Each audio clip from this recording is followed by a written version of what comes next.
Senator professor Sajid میر انتقال کر گئے۔ تفصیلات کے مطابق جمعیت اہل حدیث پاکستان کے امیر پروفیسر سینیٹر ساجد میر سیالکوٹ میں انتقال کر گئے ہیں۔ ذرائع نے بتایا ہے کہ علامہ ساجد میر کا انتقال دل کا دورہ پڑنے سے ہوا۔ پروفیسر ساجد میر صاحب کی عمر 86 برس تھی۔ پروفیسر ساجد میر صاحب 2 اکتوبر 1938 عیسوی کو سیالکوٹ میں پیدا ہوئے تھے۔ انہوں نے یونیورسٹی آف پنجاب لاہور سے اپنی تعلیم مکمل کی۔ 2003 سے 2025 عیسوی تک مسلسل سینیٹر رہے اور اس سے قبل بھی وہ 1994 عیسوی سے سن 2000 عیسوی تک ایوان بالا کے رکن رہے ہیں۔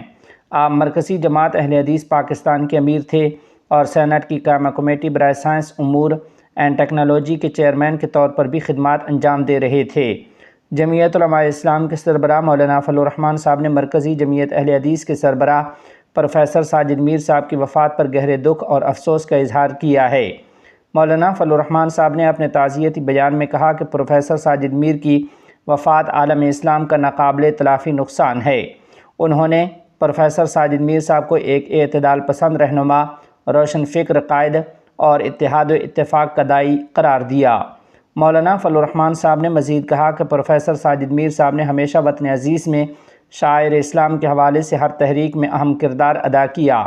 انہوں نے پارلیمنٹ اور پارلیمنٹ سے باہر ہر موقع پر ان کے علم اور تجربے سے فائدہ اٹھایا ہے۔ مولانا فضل الرحمان صاحب نے پروفیسر ساجد میر کو ایک مہربان بزرگ اور شفیق انسان قرار دیتے ہوئے کہا کہ مرحوم کی خدمات ہمہ جہت اور ان کا کردار قابل تحسین تھا۔ انہوں نے دعا کی کہ اللہ کریم مرحوم کی مساعی جمیلہ کو قبول فرمائے اور اپنے شایان شان اجر عظیم سے نوازے۔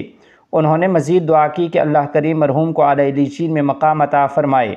مولانا فضل الرحمان صاحب نے پروفیسر ساجد میر مرحوم کے اہل خانہ، کارکنان، متعلقین اور پاکستان کے تمام مذہبی طبقے سے اظہار تعزیت کرتے ہوئے کہا کہ اللہ کریم اہل خانہ کو صبر جمیل دے، وہ دکھ کی اس گھڑی میں ان کے ساتھ ہیں۔